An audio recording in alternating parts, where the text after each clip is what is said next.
I have been more ready than this current moment. Well, I mean, I could be more ready. My hair's not done. I got this little peacock thing that's going on right now, but I just woke up like this. It's just curly Luke, and the peacock. the peacock. It sounds a peacock make. Yeah. Doom, doom, doom. It's Friday in July, and there was about 50 big things that happened in the NFL yesterday. So you guys are about to get navigated violently. Aggressively. I'm just kidding. I don't drive cars for the Chiefs. Oh.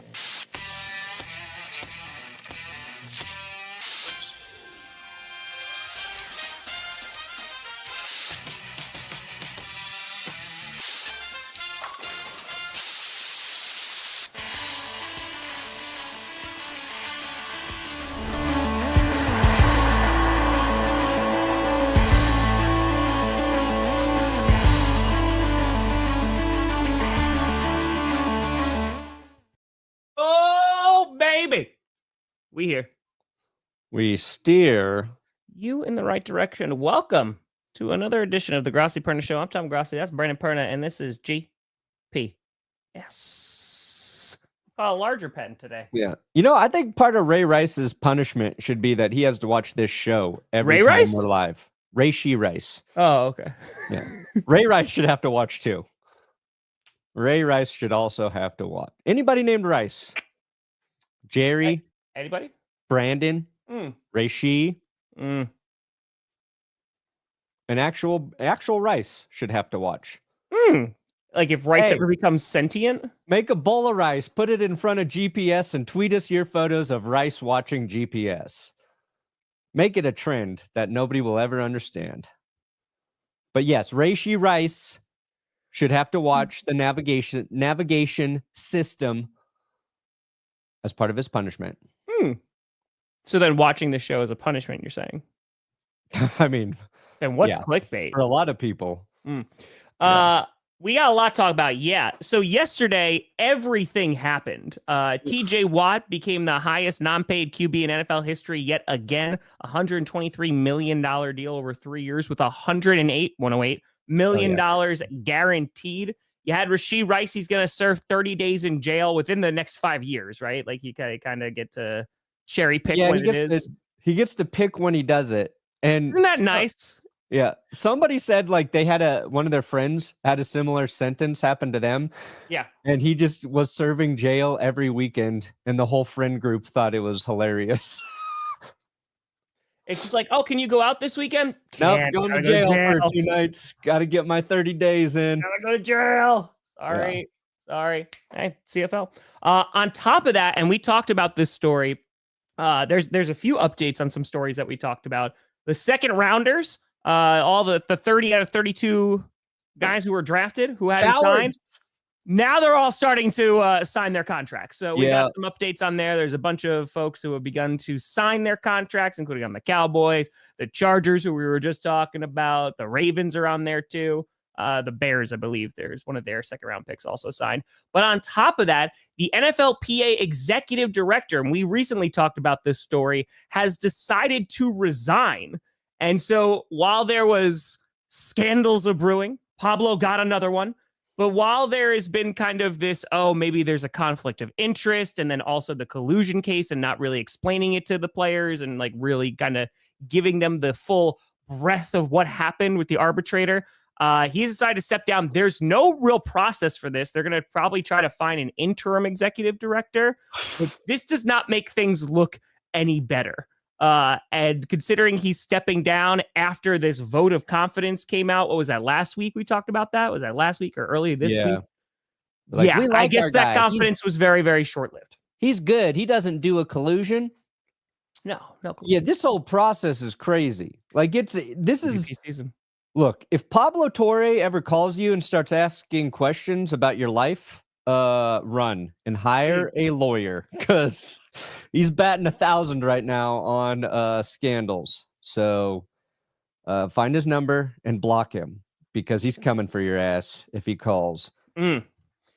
Yeah. So there's a lot going on. Also, Mike, as was said before, Mike Williams retired. people were talking online. They're like, he did one day of Harbaugh and was like, nope, I'm out. I'm good. We've had a good run. I'm good. Yeah. I don't even know what to, because and Von Miller signs with the Commanders. You have Jordan Addison took a lesser DUI charge. Rice, we just touched on. We'll get to those guys, but the collusion thing, I think this is the big boring story, because you're talking about the executive director of the NFLPA, which is already like, who cares? Like, okay, who cares? What the fuck's this guy doing? This suit, nobody cares about what's going on. But what happened was, like, this story came out because of the Deshaun Watson contract, right? He got the fully guaranteed, and then no quarterbacks after Deshaun Watson got fully guaranteed contracts. Pablo's reporting showed the investigation about that process. It showed that other NFL owners were like, yeah, let's make sure these guys don't get those same contracts. It was Dean Spanos of the Chargers and Mike Bidwell of the Cardinals kind of exchanging texts about the Kyler Murray and Justin Herbert contracts. Like, haha, look, we didn't pay those guys fully guaranteed. We're back to business as usual. The investigation basically showed their conclusion was, it looks like collusion happened, but we don't have enough evidence to prove collusion happened. And none of us knew anything about it until Pablo dropped that story. Within that story, we learned Lloyd Howell was appointed to be the executive director, and that he had some scandals at his previous job and whatever suit executive directing bullshit position he had at his previous thing. I think there was I just wrote it. Sexual discrimination. And that when he was voted on to this position, which was also a weird process that was kept in the shadows, according to Mike Florio, that the player reps who were voting for him didn't know about his previous scandals or whatever. And then once he was put into this position, J.C. Treader, who has also fucked up a bunch of times recently, was given a new job that did not previously exist within the NFLPA. So there's all these things at the top of the NFLPA, which represents all the players, and the people running it up there have done just essentially a bad job actually representing the players. And now, with Howell going out, it's like, is J.C. Treader going to be the next person out here? And what are the players going to do to actually get somebody who's going to represent them and their interests to the best possible, results with the NFL? So that's kind of why this is a big deal, because it affects all the players in the league, but it's also very boring. Well, it's also because we talked about the also conflict of interest, right? Because he was kind of that was it. Another thing with Howell firm. Yeah, with the equity firm who's trying to buy up minority stakes in the NFL, which again, that's a little bit of a conflict of interest. And his quote was like, well, I'll make sure to make the right decision. I'll really think hard about it. Well, now he's not going to be thinking hard about it because he has resigned. So he personally resigned. He said that it was just to kind of keep focus on the upcoming NFL season. Now, again, the NFLPA is going to be scrambling a little bit. Good today. You can't fire me. I quit. This is not fair to the players. I shall resign on my own merit. But it's also like, what do you do now, right? They're going to have to find an interim executive potentially. Yeah. Again, there's no real outline for this because he was only in the position for 2 years. Yeah. They need to elect someone who's not going to fuck around. Somebody who's actually going to fight for players. Like, that's what they got to find that guy. Yeah. Yeah. They got to find that dude. I mean, listen, with the NFLPA, I know, shock that there's some sketchy things that are going on and behind the scenes, but it's now because even the way that they framed that report was that Howell told the NFL, like, that he told the players, like, hey, this is what's going on with the collusion case, but he didn't give them any materials. Like, he didn't really elaborate on it a whole ton. And again, with what was going on with the second round picks, it just seemed like the timing was very coincidental. And now ultimately he is gone. So NFLPA going to get some new leadership, and we'll see if it's going to be same old, or if there'll actually be some changes within the organization. Yeah. Hey, you know what? There's a a newly minted CEO I saw from who went to a Coldplay concert that might be able to step in for this if he wants. He might be out of a job soon, so I don't know what kind of experience he has. I still don't really understand what that job was or what his company did, but it's and nice when the that's internet can gang together. right?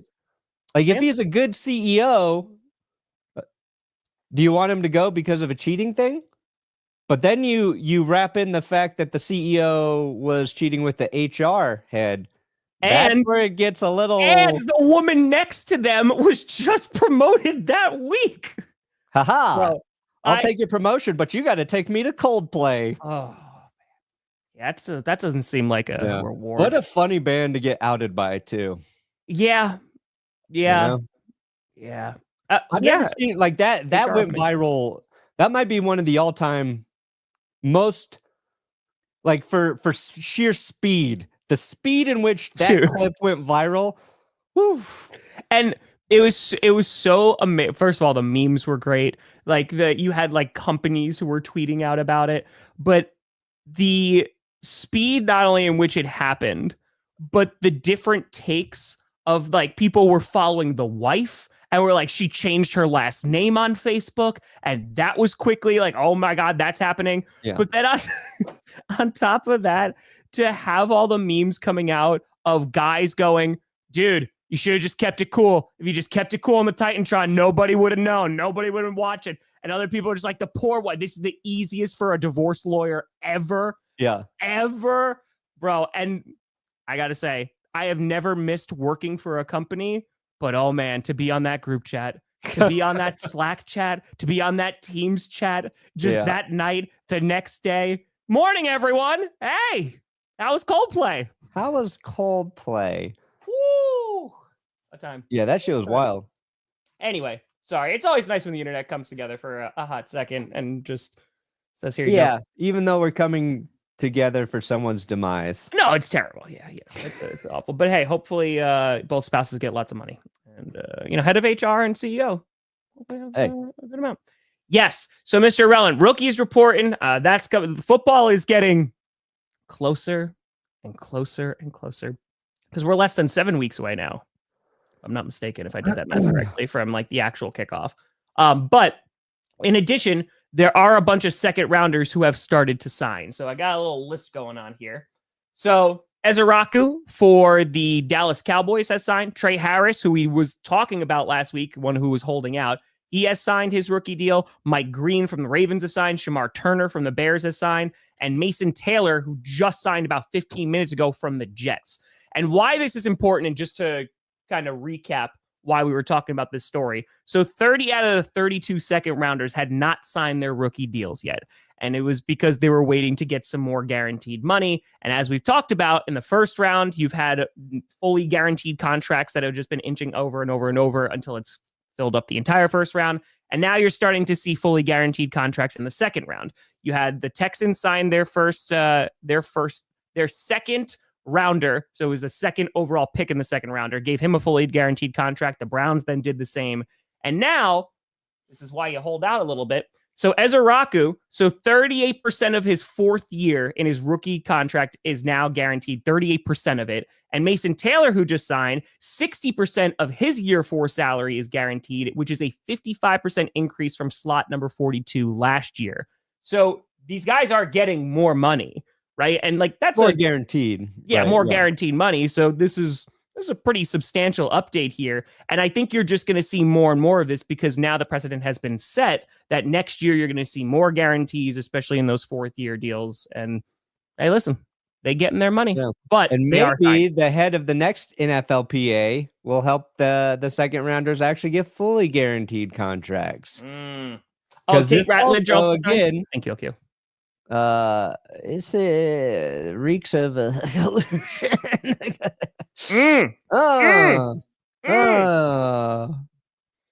But yeah, the second rounders took a little longer to sign this year. That's basically what has happened. And now they're all signing because one man broke, said, I'm taking this contract, guys. But it's are getting more guaranteed. I got a little more.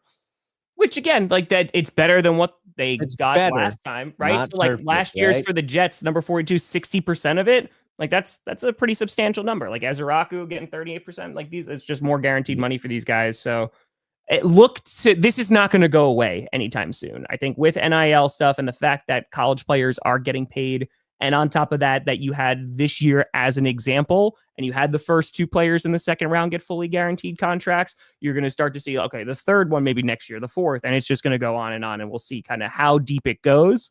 But, wait a few years and we'll get third rounders asking for more guaranteed money. As they should. Also, your boy went to the Commanders. I know, Vaughn. How you feeling about it? Sean, shopping for new khakis for my engagement photos next week. Whose team is going to be better this year? Mine, Panthers, or my fiance's Steelers? If you're buying khakis, I cannot believe you're not a Chargers fan, Junior. What kind of khakis you buying? I would buy leather pants, dude. Don't do Get that. some sick, shiny leather pants. It's for those engagement photos. It's about to be August. Don't do that. Find out if your fiance really loves you, Junior Nugget. By getting Show leather up pants? in leather pants, and if she leaves you, then it was never meant to be. What color are the leather pants? This Black. matters. Shiny black leather pants. I had a feeling. Okay. Get a sock for that bulge.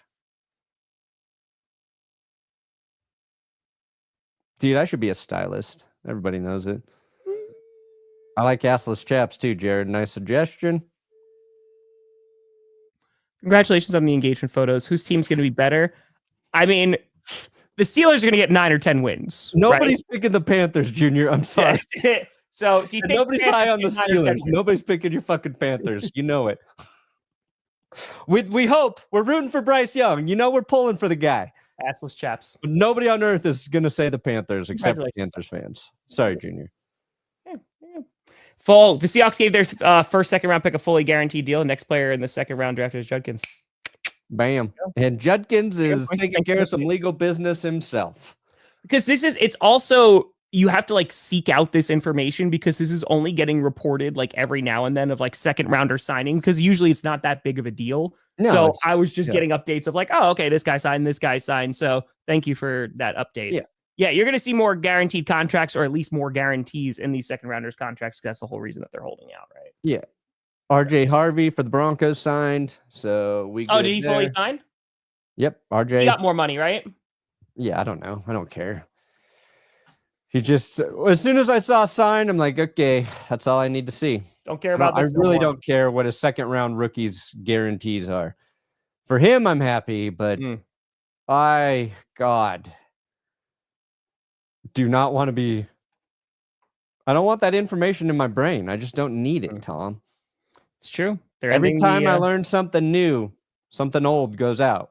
Old Homer Simpson taught me anything. That's fair. So am I going to see you on Sunday and you're not going to know my name? Hi, Bob. Close enough, honestly. 3 letters. Fine. It's fine. Bob Yahtzee. Welcome to Denver. Yeah, I saw that. The CBS is canceling the show completely. That's crazy. Late night TV is dying now. Yeah, they're just like, oh yeah, we don't need this anymore. It has nothing to do with Colbert talking about the amount of money that his parent company is paying the government. It's fine. It's fine. Everything's fine. Everything's fine. But yes, we are all missing football. We're gonna air reruns of Roseanne. Yeah, that's right. Just kidding. I'm pretty sure that was ABC. Oh, Wilkins got put on the PUP list? Yeah, Wilkins probably never gonna be healthy for the Raiders. That sucks, man. That sucks. Yeah, because I know he was in a walking boot earlier this summer, right? I don't know. Yeah, it sucks. That sucks. I do want to talk about Von Miller. But that's where we were. I was like, what were we talking about? I want to talk about Von Miller because I think it's so funny to see the different reactions to this, right? It's one, okay, Von Miller is obviously pretty old, right? You're probably going to use him as a rotational player, on third down, something like that. That's totally fine. But it's that damn, all right, Commanders are definitely not getting younger. But on top of that, it's damn, the Commanders they officially are a ring chasing team now, in which if you want to go to a contender, you go to the Commanders, which Commanders fans, congratulations. It's been a long road, a very, very long road to get here. But now you have players who are looking for one more run at a Super Bowl with your team. That's got to feel pretty good. Yeah. I don't know how much Von Miller's going to do, but it feels pretty good. Yeah, we actually kind of got this right. I said the two teams I thought made the most sense for Von were Detroit and Washington. And I think like I don't think anybody knows exactly how much football Von has left in the tank. But there was a next gen stat that showed he had the fastest get off time of any edge player last year, 0.69 seconds. So he can still get off the line, get towards the QB. What's that? I said rookie numbers. Rookie numbers? Yeah. What? Get off speed could be better. Yeah. I said I can't take a list that doesn't have Justin Tucker as number one seriously. There you go. Some people Anonymous, said, if I have time in August. If I have time in August, it's just because I'm in the midst of a move. And the reason my hair is crappy right now is because I'm filming Coach. Yeah. So I think if Von's a situational pass rusher, I think he has very nice value for the Commanders. I agree. Depth player, something happens to somebody else. Plus, they're the oldest team, and they were the oldest team in the league before Von signed. So now they're super old. Bobby Wagner, he played very well. He's 35. He did. Bobby was good. Zach Ertz had 7 touchdowns from last year. He's 34. He did, so we'll see. We'll see if it works. I feel like the Commanders have done some things where I'm like, okay, because like I told you, like Deebo Samuel doesn't really move the needle for me, right? They're not getting younger on the offensive line, but like getting guys like Tunsil, but I think they're at least improving. And so now it's going to be, can they capitalize on this window when they have their rookie quarterback? Guess what? You still need to pay Scary Terry. Because I feel like after this, like when I saw Commanders like sign, I was like, oh, is it going to be Terry McLaurin? And it wasn't. So that still has to get worked out in a whole bunch of money. And I feel like we were talking about this on Wednesday. The amount of money that he's asking for, so like around $30 million a year, he is getting older, right? Getting into his 30s. And so it's about the Commanders trying to mitigate that risk of him getting older, potentially dropping off. But I wonder if they can come to a kind of consensus like the Steelers just did with TJ Watt. Because TJ Watt and the Steelers, they were a little bit at a standstill, right? Because TJ Watt wanted more money, wanted to get that extension. And I think a 3-year deal is like kind of perfect in that range where it's okay, like, yeah, you're going to probably be done by the time this deal is done. And while he did get a crap ton of money, I think a 3-year deal and how many years he's going to be on the books, there could be worse deals. How do you feel about TJ? What? Yes. I love him. No, about the contract. It was a necessity. They had to do it. Mm-hmm. He's earned every penny of that contract. True. He's a guy who says, I want to raise, and you go, oh, fuck. How much do you want, TJ? Here's the check. Give it to your agent, and then we will swallow whatever you send back to us. We're going to let this drag out for a while so people look like people think we're negotiating, but yeah, you just got to pay him. And he's like, if you're going to bring in Aaron, like if they didn't sign Aaron Rodgers, then maybe you could have believed for a second that the Steelers were actually ready to move on, right? Yeah. But no way do you go after Rodgers and not maintain like your best defensive player. So he was a necessity. That deal doesn't surprise me at all. I think it was the writing on the wall. What's funny is like now the Cowboys Micah Parsons just added more money. What about within their division? Yeah. Look, the Cincinnati Bengals. Yeah. Hey, guys. Trey Hendrickson and Micah are just like, yeah. Suck it. Yeah, no, Micah Parsons just going up every day. Yeah. The Cowboys just dragging that out. Like, I don't know what they're doing. Because they've made this mistake before. So you go, okay. No, the Cowboys? We've learned. Let's just get Micah's deal done earlier. Because had they done this 2 months ago or whenever, his deal would already be worse than TJ Watt's. Be like, oh, it's a little better than Watt's. Mm-hmm. So, I don't know. It's pretty crazy that twice now he has become the highest non-paid QB in NFL history. Like, that's a pretty crazy stat there. And I feel like for TJ, it's exactly what you and I were talking about. Like Adam Schefter was putting out, like he was really feeding the flames of, oh no, like maybe he's going to get traded. Woo! And I said it before. If TJ Watt got traded, then I don't know a lot about football. Like I would have seriously doubted everything that I knew about football because I agree with you. If this was a rebuild year, right? Like if they were just rocking with like Mason Rudolph and they're like, all right, we're kind of just going to suck this year. Let's get an insane amount of value for TJ Watt. I could contemplate maybe this could happen, right?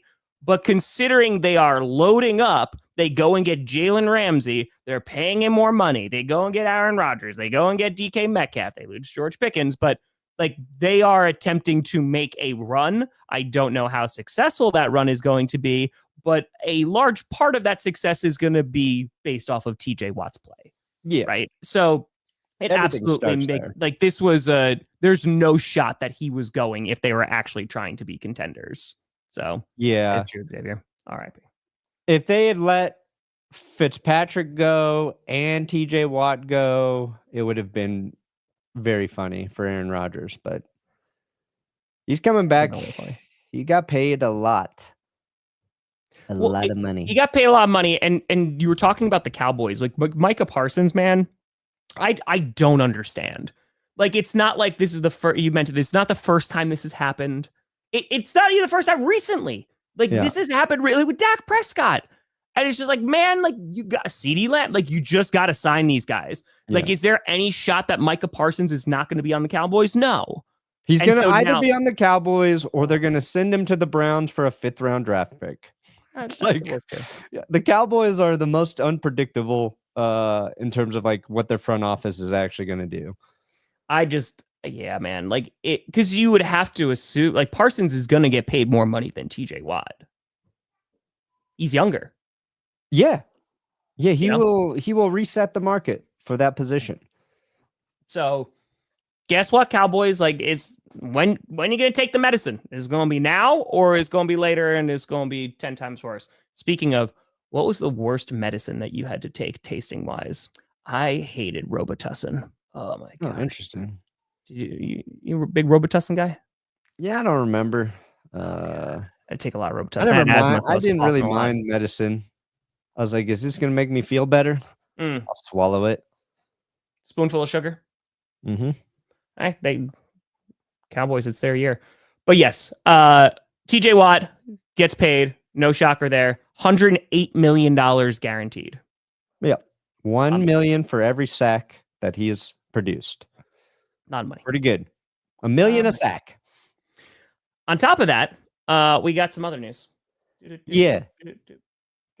Which one do you want to jump into next? Well, both of our enemies had bad driving. So Jordan Addison pleaded to a lesser charge of wet reckless, which I was like, that's not a real thing. It's a thing. That's a fucking typo, right? Yep. No. DUI? Hepto. You can be charged with a DUI or in Minnesota, wet reckless. Don't know exactly what that means, but he's got a year of probation. Ooh, nice. Hell yeah. Like a $300 fine. And after he completes a couple online courses, his probation probably goes to 6 months. And now with both Rice and Jordan Addison. So Jordan Addison had a DUI. Rashee Rice crashed. He crashed a car and his friend crashed a car in Dallas. They were both racing over 100 miles an hour.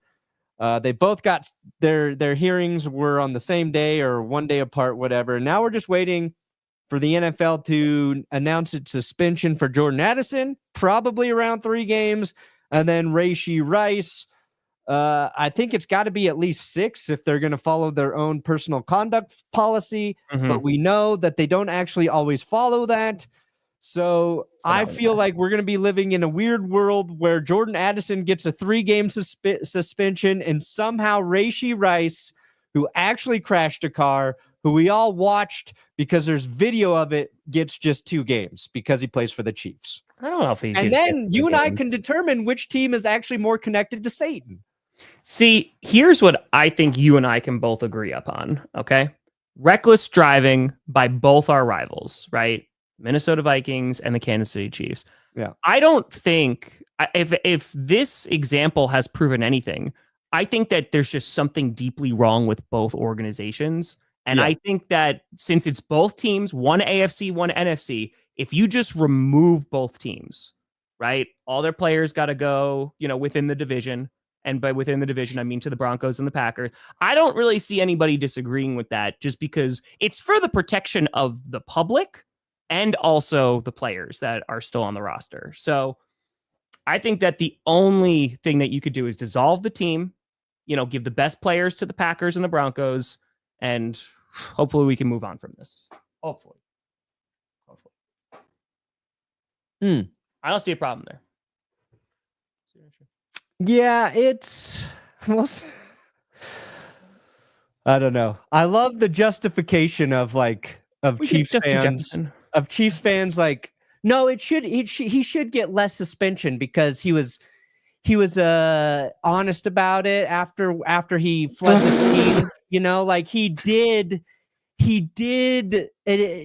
did admit he was guilty after he fled the scene. That's what you do for like a 5-year-old. After it's he killed did you break the vase or multiple people, he did say, "Oops, my bad." Like, fuck off. He should, whatever the max is, Rashee Rice should receive. You think driving 120 miles an hour on a highway isn't fucked up? A year or two after Henry Ruggs killed somebody? Bro. Like, I don't know. I think it's also... you guys already got the favor, okay? Both he and any of these cases that don't go to the commissioner's exempt list, that they just get to play through it, you already caught the break. And you're lucky Patrick Mahomes took justice into his own hands, Chiefs fans, because he kind of did get punished last year because his own quarterback took his ass out. But it's a fucked up thing to do. And yes, he's trying to be better. I'm all about second chances and people trying to be better, but just not with the Chiefs and Vikings. No, just not with the Chiefs. Very biased against the Chiefs. Yeah, they should be, whatever the max punishment is, double it. Double it. Yeah. Especially if they've won a Super Bowl in the last 5 years. They've won 3, so triple it. Okay. Let's just say it was a 6-game suspension, right? Sure. Would you have that to 3 if Patrick Mahomes had to take the suspension? Nah. No. I think I would take 3-game suspension, but it had to take place in the postseason. Hey, it's just in January. Cam, yeah, I don't disagree with that. It's going to be very difficult to get fully guaranteed contracts for a majority of players because, one, it's like you said, the injury. On top of that, just the success rate of these players, and the draft is such a crapshoot. And also, owners they don't want to give up more money. So yeah, I said as a fan, you should not want fully guaranteed contracts because it gives your team flexibility to get out of bad deals and deals that don't work out. So.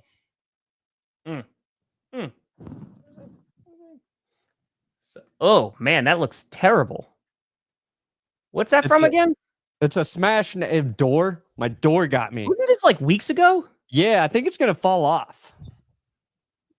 It's raised. I'm gonna wake up on Sunday growing underneath it, and it's gonna be right next to my eye when I wake up. And you could be I'm gonna put it on your pillow. I'm gonna put that nail right on your pillow. It's gonna be underneath a tooth fairy kind of situation. I'm gonna dip it in milk before. It just sounds mean. So, that's it. Barstool going into F1, the douchification of sports media. Well, I mean, I think that I honestly didn't even know they went into F1. That's how much I'm paying attention to what Barstool does. FS1, not F1. Oh, I thought they were going into racing. That's what that meant. Yeah. I was like, I really didn't hear about this. I was like, maybe they saw the new Brad Pitt movie and just really got into it. I don't know. Barstool Sports is just going to cover Brad Pitt from now on. So FS1 this week, they canned 3 shows: Breakfast Ball, The Facility, and Speak. Yeah. We're like, holy shit, they cleaned house. And then the news started to trickle out that one, Dave Portnoy was going to become a host on their Big Noon kickoff, so their college program, which will go toe-to-toe with McAfee and ESPN's college program. But then to fill in the void of the 3 shows they canceled, now Barstool's going to have a 2-hour live show on FS1 every day that Barstool will produce. Will be a rotating slew of hosts. And when I are you think, signing with FS1? What's that? When are you signing with FS1? I told people to subscribe to my channel so I don't have to ever sign with FS1. Fair. The bastard of sports, daytime sports talk. It's fair. This is like, I think if you just had Pardon My Take every day on FS1, it would be perfect. But Pardon My Take only airs 3 days a week, right? That's 3 days a week they do a 2-hour show. If you ask a show that's very good like that to go 5 days a week, then the show just gets shittier, right? Like, sure, that's 4 extra hours every week you're trying to talk about bullshit. So that was my concern, that they were going to wear like their one flagship show that's actually still very good out. Yeah. But it's going to be a rotation. I don't know what that show is going to look like. I think it's a win for FS1. Their programming gets better, I think. Maybe John Gruden gets involved. Like maybe Gruden's on like every Thursday. I don't know how they're going to do it. And Barstool's going to make money from it, but I don't feel like it's necessarily a thing Barstool needed.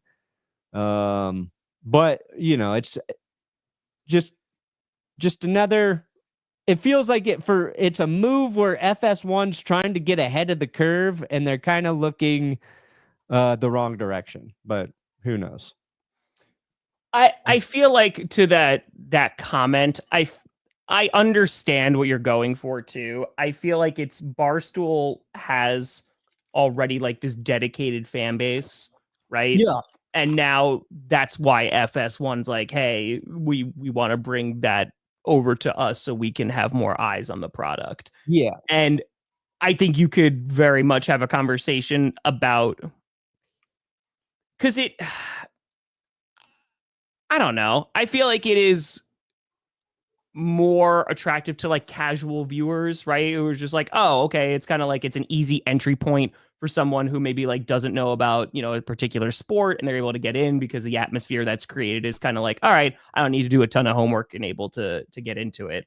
Yeah, I don't know how that's going to go on FS1. I don't think about FS1 a lot unless they're in the news for some crap that they got into. Like that's the only time I'll ever pay attention to anything FS1.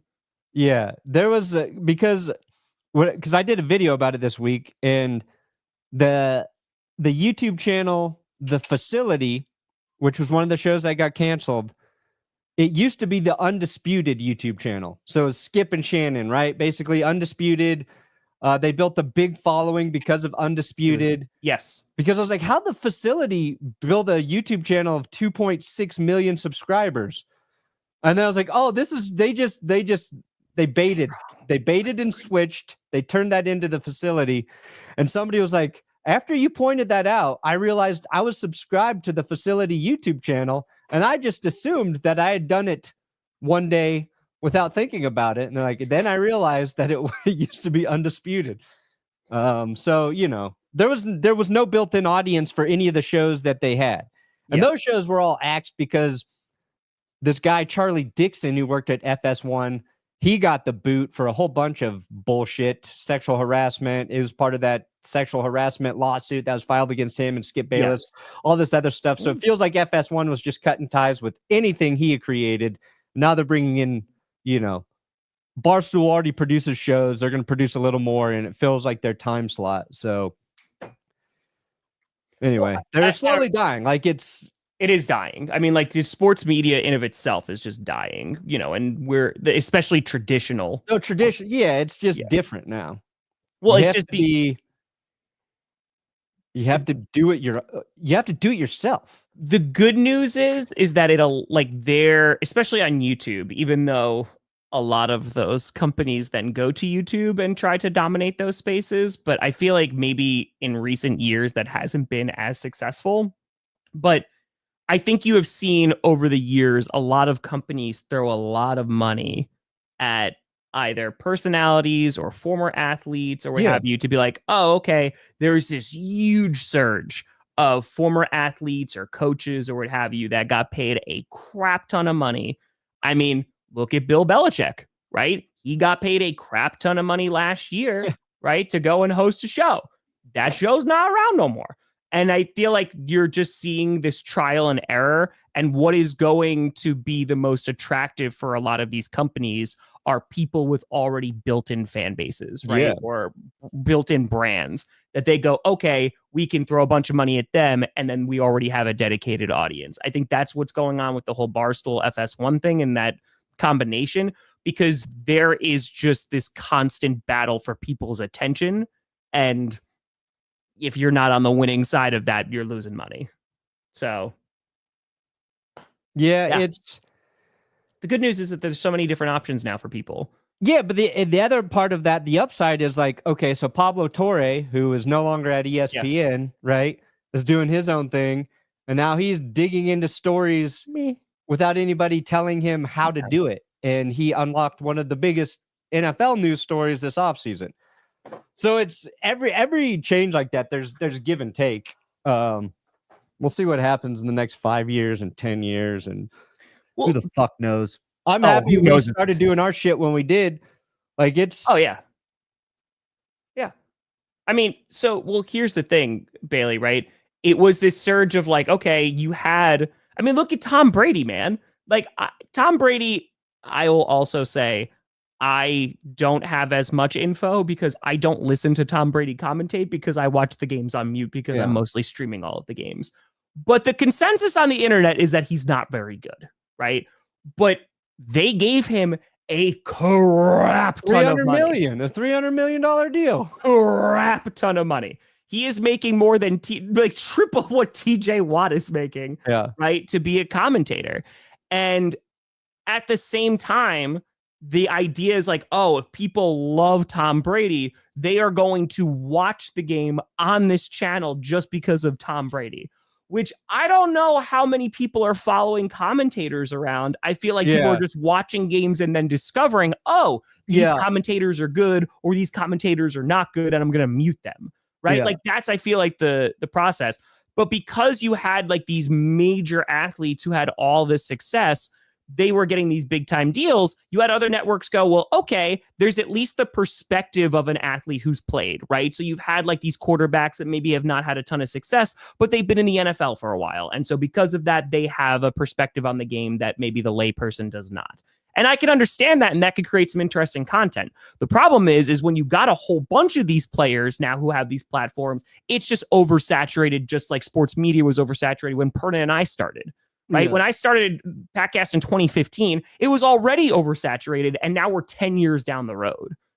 And so now it's just different flavors of like, what's that going to look like? People are looking for that next McAfee, right? That is going to drive audiences to their platforms. And until they find them or not, they're going to keep throwing money at things until things work. Or they don't. Yeah, I disagree. I think people do watch NFL games for the announcers. There are so many people I talk to on a daily basis who are just Iron Eagle heads. We're the Iron Eagle fan group here. We watch the games because of Iron and now his son. So we get a double dose of Eagle every Sunday, and that's why we watch the game, Tom. You wouldn't watch it otherwise? No. Without Iron Eagle, I wouldn't watch shit. There you go. Dude. Collinsworth, give me more. Give me more Collinsworth. Tony I Romo, will say, yes, please. In terms of like dedication, I hope Romo calls more Cowboys games. More Joe Buck. But like Scott Hansen, I feel like he's an interesting one, right? Because when there was that rumor that he was not coming back to Red Zone, there was a good amount of people that were not happy about it. And that makes sense, right? Like it's commentating, but it's also a different product entirely because people will just watch Red Zone for, 7 hours. No longer commercial free.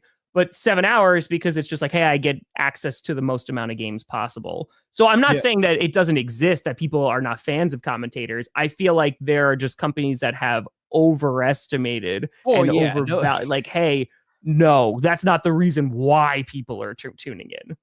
Okay, right. We got at least Hold on. What's the list? There's tons of good. Kevin Harlan's great. We're close to 10 now. To be very clear, I think Noah Eagle's also very good. I think I saw somebody say nepotism. I don't know if they're talking about Noah Eagle, but I think Noah's very good. I like Iron Eagle. But it's what sucks about the Tom Brady thing is Greg Olsen is unequivocally better than he is at talking through a football game. Greg Olsen's probably right now the best former player that is also a color commentator. And he lost his number one spot to Tom Brady, who might get there. Like anything, it takes reps, it takes time. But I listened to some of the Brady stuff, and I think I've mentioned it before. His actual vocal cadence is what bothers me. Sometimes he sounds like Sergio Dip to me. Do you remember the Sergio Dip clip? When he's like, Vance Joseph is out here having the time of his life. The cadence. Like he was struggling to find the words to say what he wanted to say because English is a second language. Yeah. And sometimes I fucking feel like that's how Tom Brady's talking through a football game. Because it's actual. I mean, we are not comparing ourselves to Tom. Perna might be, but we're not comparing that motherfucker at football too, Tom. Yes, you're a better football player than Tom Brady, Brennan. It's a skill, right? Like if you have never done it before, when I started streaming in 2018 of like actually streaming game, bro, I sucked. There's a good argument that I still suck, but I got better, right? And it's just because now I stream every primetime game and Packers game and playoff game, and it's just you get into a cadence, you get into a rhythm, you learn more about the teams, learn more about the players. So I don't disagree that Tom Brady could get to that point. It's just that's a lot of money to throw at a guy for the reputation, hoping that he's going to be good, and you have not heard him speak about football games. His commentating career is starting just like his quarterbacking career. You don't know how good he really can be at it, right? Like he came in, he won a Super Bowl with the Patriots, and he was basically an elite game manager those first two seasons. Rookie, just didn't make mistakes. He was fine. He was fine. Tom Brady became Tom Brady later. Some guys go into that booth like John Gruden, and you're like, fuck, this guy's good immediately. You're like, he's got the personality. He can say things in an interesting way. He's got the knowledge of the game, and Tom Brady has the knowledge of the game. And once he develops like the delivery of it, maybe he'll be good. But also, Tom Brady's never been like a personality where you're like, oh, this man is fascinating. Yeah, I don't care. It's never been like, ooh, that personality is just booming. I want to hear more of that man talk. Sure. Gruden was always like that. You're like, I could listen to this guy talk football for hours. Because it's the way that it's delivered, but it's also like I had in high school. Let's go back to in high school. I had a really, really like brilliant physics teacher. Was a dog crap teacher, like could not teach, knew all of the stuff, like literally knew everything about physics. But when it came to like teaching it and translating it for students and making it digestible, not so much. Right. And again, I think that there are people who come in with like a breadth of information. There's like, wow, okay, they really know their stuff. And I think a lot of former players know their stuff, but it's also translating that in an entertaining way, or at least in a way that complements the person that's next to them in the booth. Yeah. Right. So that you can create kind of this nice fusion. Ashley would fit it. See, I want a player who doesn't know their stuff up there. Yeah. Who just like never watched in the booth. Like, yeah, that was a good throw. And I wish I could tell you why, but I never studied the film. Like he zipped it in there, huh? Really zipped that ball. Oh, wow. That ball went fast. Really zipped it. Oh. I think in 5 years, people will be like, dang, Brady's actually pretty good at this. And he might be, because I think he can get really good. He works. Like, he's going to put in the effort to be good at it. Sure. It's just not a immediate, oh, yes, great move, Fox. Mm-hmm. What's up with the lore? Filming all day yesterday. The first 10 minutes are edited. I'm filming all day today. That's why my hair is currently like this, because I need it to be messy. Tomorrow. Probably tomorrow night, but tomorrow night, episode 1 will premiere. I got you. Episode 1 of what? Season 6 of Coach. Oh, I thought it already premiered. No, I've been working on it nonstop. Get off my lawn. I've fallen and I can't get up. I feel like we haven't played that one in a little bit. I can't get I can't get up. Yeah, but that's exactly, Alex. That's why like a platform like YouTube, right, can be great, because if you were like, hey, I see a gap in sports coverage about a certain niche, like you could go and create content if you want to, or you could find someone who a creator that you vibe with that actually fulfills that niche.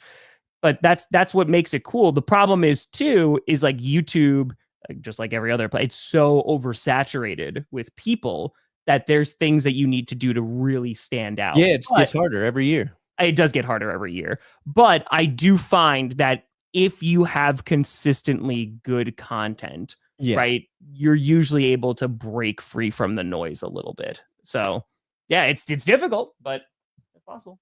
Yeah, you got to hook somebody, and then you got to deliver when they do click on your video. If you don't deliver, man, you're gonna die. You're gonna die a slow, painful death. Well, McAfee has made tons of changes within ESPN and even how ESPN has operated. Like I feel like when McAfee first announced that he was going to ESPN, because it was like right before 30 and 30, like the backlash that he got from his own fan base was like, oh man, like you're a sellout, you're not going to be able to curse and all this stuff. I feel like now, a few years into this, McAfee has made more changes to ESPN than ESPN has made to the McAfee show. Yeah. Like I would say that's a pretty fair point. I mean, just the amount of what they've allowed on the network. And I think that just also shows like the power that some of those big time creators have, because, hey, you want our audience to sell ESPN bet to, you're going to have to let us do like what we want to do. Because if you're new to the program, it's not going to be, it's not, you're going to alienate not only our fan base, but others as well. Yeah. So, yeah, I know I need to do the home run derby, but that's like Stephen A. Smith, right? We talked about this a few weeks, is doing, Perna made that whole video too, is doing everything, right? Yeah. So yes, I do think that there is a risk of oversaturation, but networks don't care, man. Like they are just going to drain every single dollar out of that they possibly can of value. And then when it's done, it's done. Call them both games. Perna's a better basketball player than Brady. Damn right I am. You should have went and played those young kids after they called you. Get that old guy to play. That old guy over there. Nope. You bastards. Not yet. AAA. Not yet. I desire sleep a little too He'll much. get there. We'll find villain Grossi one day. I don't know, man. If I'd have like just a good nap, I feel like I won't turn into a supervillain. Just like and I'm not even talking about right now, like a year from now, if I'm able to have like a really nice nap, I'll be good. Maybe just like a troll. It'll be like you'll morph into a troll, a reclusive troll out in the woods. Yeah. Oh my God, I would love to be a hermit. Yeah, it'd be so great. That's what I see happening. I would love to be a hermit. It'd be so nice. Yeah, I mean, and that's the thing. Like, there are some platforms that are showcasing folks who know what they're talking about. Do you mean Deion Sanders? Deion Sanders is entertaining, but go watch Deion on the NFL Network back in the day. He was fucking terrible. I've done one of the most lazy analysts I've ever watched on television. Have you done this, Perna? I have done this. Like, I've come home and I've left the keys in the lock, and then I've just like gone to sleep. No, I don't do that shit. I've done that. I get annoyed because don't murder me. My keys don't get put back in their place. That's right. I'm filming right after this, so that's why. I'll make sure. I get there. Papa, what do you got coming out? A video about everything we talked about today. There you go. That's Bam. Yeah. Dude, the WNBA too, like, yeah, they have been getting a lot more coverage, right? And like, obviously, like Keaton Clark and the kind of pushing it a little bit more has helped a ton. But yeah, everyone's trying to develop the next big thing. And you're going to see more money that's going to be poured into it, especially with advertisers and sponsors, and there's going to be getting more airtime. That's it. We'll see. esports, I feel like, has been to dedicated places, right? And it's been more like Yeah. online than like with networks. But yeah, the one thing I might disagree with Perna is I just don't. I agree that Brady works, and if Brady really wanted to, he could get really good at commentating. I don't know if he really wants to. Yeah, I mean, that's fair. Going on, and like he is constantly doing other things. I don't know if this is even a priority for him. And that's not like knock on time. I legitimately don't know. Like, I don't know if he's just like, man, I really wish I didn't sign this really long contract to be a commentator.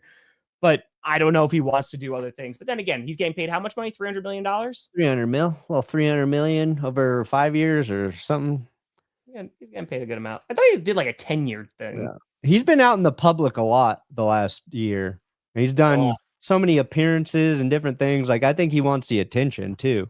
Yeah. I think he doesn't. There's no like Super Bowl though, right? There's no.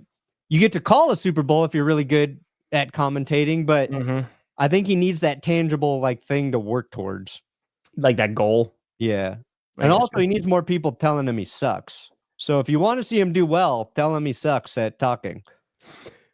The best thing, like, if you are a network exec and were surprised by anything that Shane Gillis said, then you never watched Shane Gillis. And I don't know what to tell you, man. Like, there's people that are like, I can't believe this was on there and that he told this joke.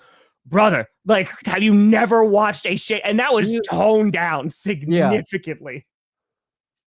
Do you watch comedy? I think like the NFL honors and the ESPYs are the weirdest place for comedians to try and host the shows, because the people going to it are not going for a comedy do show. not have a great sense of humor. If you don't realize, they don't like laughing at themselves that much in that setting. They'll laugh once they're retired, then they become cool.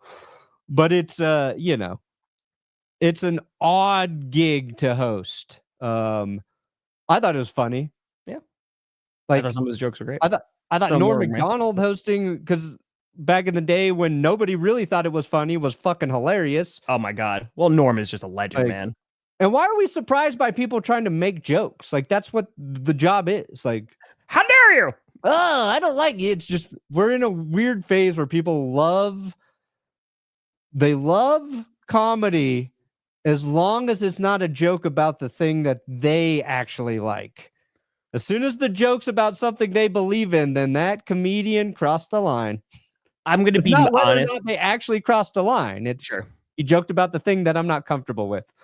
The thing is that they get comedians to do so to make it more entertaining, right? And to like make it more to like casual audiences. I got to be honest. Dude, I don't even know the last time I sat down and watched the ESPYs. No, I didn't watch it. I just saw the clips. Yeah, I saw clips. Like, that was a good joke. I have no idea. Like, there's not too much of a draw to be like, I'm gonna go check out the ESPYs right now. Unless it's like, oh, someone like I know or like in this field that's like getting an award or is up for an award or something. Like, I'll watch for specific reasons. But was it the highest rated one? There you go. So maybe they're doing something that worked. Because maybe that was the hook that people needed. So that's why, right? Because like, oh, if you're a Shane Gillis fan, you're like, I'm gonna go watch this for Shane Gillis, and then maybe you decide to stay tuned in, and there you go. All right, so you got a video coming out about all this stuff? Yeah. Hell yeah. Friday night Q&A tonight. It is the second to last one, the penultimate one in this house, because I'm not around next Friday, so only got one more after today. Tomorrow, it's been like 2 years, but Coach Season 6 will premiere. Then there's not going to be episodes for a little bit because I have to move, so you got to let me do that. But yeah, it's going to be great. It's going to be great. But folks, thank you so much for watching. We'll have a live episode of GPS on Monday. Perna, Grossi in the same household, right? That's one right. chair. We're one sharing. chair, one mic. That's it. One chair, one mic. Maybe Maya will make an appearance. Maybe Jess will make an appearance. We'll see. We'll see how it goes. Brandon's cats will make an appearance. Probably not. Honestly, Alex, that's all I want. Yeah. That's all I want. People go, you know what the most sensual show in sports is? GPS. Yeah. Sensual. Coldplay. But folks, thank you so much for watching. I'm Tom Grossi. That's Brandon Perna. This is GPS. And you have been navigated. You know, shit is What?